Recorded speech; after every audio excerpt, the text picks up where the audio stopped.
There's different levels of hatred that one can have, ultimately reaching even a subconscious type of inner hatred. One could ask, what is it about people around the world that seem to always wind up on the side of anti-Semitism? If you flip a coin, you're going to get sometimes heads, sometimes tails. So how come when we flip, every generation gets flipped up and sees what side they land on, and every generation, the coin lands on the side of anti-Semitism? So what breeds anti-Semitism? What is anti-Semitism? Why are we, held to a different view, a different scrutiny, a different public opinion always? Why? So anti-Semitism starts with Amalek. Amalek knew God and rebelled against him. It takes a certain level of awareness to even be on the level of Amalek. So the answer is, when there's someone that's different and not you, so you will always look at them from a different perspective. If it's you, so you look at yourself with self-love, self-acceptance. You give yourself the benefit of the doubt. No one's perfect, but we live with ourselves. But as soon as we see the same flaw we have in us in someone else, all of a sudden that person's no good. That person's not reliable. He messed up. Why should I trust him? But we trust ourselves even though we messed up over and over again. So since the way Hashem made it, there is a distinction between the Jew. The Jew has been singled out and separated. Therefore, the entire world, in essence, always will look at us as different. Because we are different and we claim to be different. We follow a different way of life. We follow different ideology when we're connected. And that's the core of the anti-Semitism, is that we're different. Since we're different, so all of a sudden it's not my brother, it's not my cousin that I'm dealing with. It's a stranger, it's a foreigner. So I'm suspect of him. I don't necessarily trust him. And that's where it all starts. But if we would be them, meaning if we would say, we're you, we're not someone else, so then we would get a softer treatment from the people around the world, the other nations. That's number one. That's still on a conscious type of level. Going deeper, really anti-Semitism begins on a spiritual level. Why? Because I think it could present a very, very powerful argument. Very powerful argument. If a child were to walk up to you and say, you're stupid, how upset would you be from a 5-year-old kid saying, you're stupid, you're stupid? You're going to say, this 5-year-old kid doesn't have really brains. He's not developed. What he's saying doesn't mean anything to me. I'm not affected by what a 5-year-old kid says because a 5-year-old doesn't have knowledge. That's what we started with. In order to be someone, in order to have a real effect on anyone or anything, you yourself have to be effective and have an inner power to affect. You have to have knowledge. You have to know who you are. You have to know what's going on. An empty-headed person that's walking around saying crazy things because he's insane, he doesn't bother people. An insane person comes and says things to you that are going to be upsetting. You're going to realize he's insane. He needs his medication, and you're going to go on with your life. So why do the nations of the world become so angry with us, so enraged over us? Is because in their souls, they know that there's some truth to what we're saying. Because if they would think that we're just a bunch of insane, brainwashed cult members, then they wouldn't care what we say. But because their soul understands what's really going on, and therefore they are affected by this narrative, and therefore they hate us. Why? Because even if on a conscious level they think we're crazy, they think our religion is nonsense, and they think that we believe it's an ocean split, that's nonsense, and they'll say, I don't care about you, you're nothing. You people are walking around in the dark ages.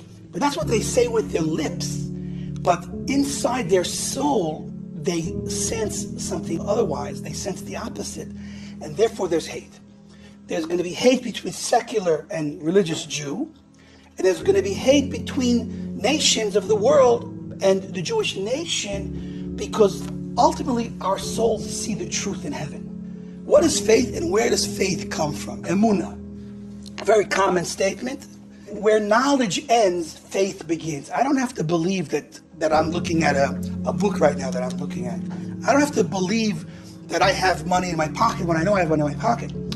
Belief only begins when you don't know something. Then you can either believe it or disbelieve it. Those are your two choices. So what's belief? Where does belief come from? Belief comes from the soul in heaven that sees the truth in heaven, That's knowledge of the soul. So what's the belief? Belief starts as soul knowledge that then trickles down level by level from the heavenly realms to this physical world. And that becomes within the human being's conscious mind, it becomes this type of very distant sound of belief. And the stronger your connection with body and soul, the stronger that belief can become. But even in the weakest person, there is a connection, there is that belief, whether it's far in the recesses of his subconscious or not, or closer to the conscious mind, there is that belief. So what is belief? Belief is what you know in heaven, what your soul knows above. Your mind will then have a chance to believe in this world. And so that's really the core of the anti-Semitism, is that because the nations of the world understand that we're not just a 5-year-old baby that doesn't have any brains, that's spewing nonsense. We're not some insane person in an insane asylum that needs his medication and therefore he's saying he's Mashiach, he's the Messiah, he's King David. Obviously we would laugh at that, and the nations would laugh at that. And so if there was no basis to what we were saying, the nations around us would just laugh at us, have pity on us. But instead, because they know inside the deeper recesses of their soul, they know that what we're saying is true because it's from God. Not that we made it or chose it, God made it this way. And that's what now gives them an unbelievable choice: to hate us because of who and what we are, or to accept that we're all parts of God's world and just to understand and accept that this is how God made it and accept it. And now we'll get to Amalek. What's Amalek? Amalek is someone that knew God and knew that God had a plan and saw and understood God's plan and said, I reject it. I reject it. I don't accept it. That's a war against God. Anti-Semitism is a fight against God, not us. We're Hashem's pawns. They're really hating and fighting and rejecting God. But why are they rejecting God? Consciously, they would say, of course, anything God would say, I accept it 100%. So number one, why does Amalek reject God's plan? Because Amalek is stuck in jealousy, a feeling of brokenness. Why? Because it's sometimes hard to look in the mirror and be truthful with what you see. And so if we see that we're not perfect, so we can get depressed, we can get dejected. And what do? We look around us and see people that we think are less imperfect, more perfect, have been given better portions from God. And instead of realizing the truth, we have a false perception of things, and we become jealous of what they have and of them and of their lives, and we reject our own lives. This is the mistake essentially of Amalek. Amalek was given a divine mission. God created everything with forethought. Everything's here for a reason, even the flowers outside, even the rocks, the pebbles, the sand on the beach.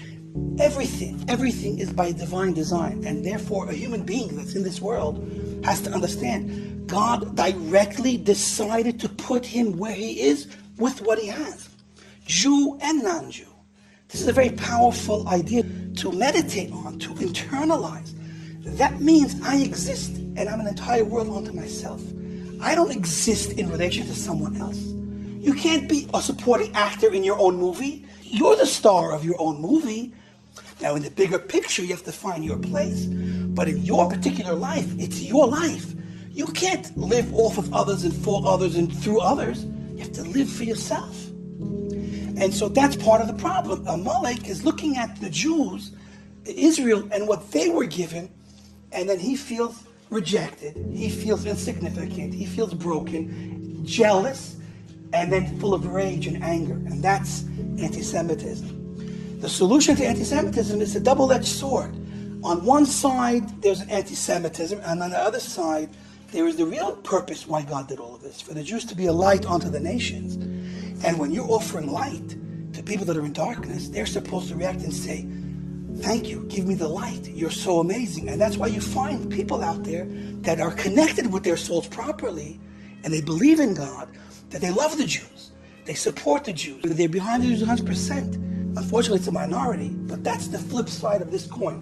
One side is anti-Semitism, and it's all because of what we said, all of those character flaws. The flip side would be if people would do their own job to work on themselves and to look within themselves, to respect and understand that God has a plan for them.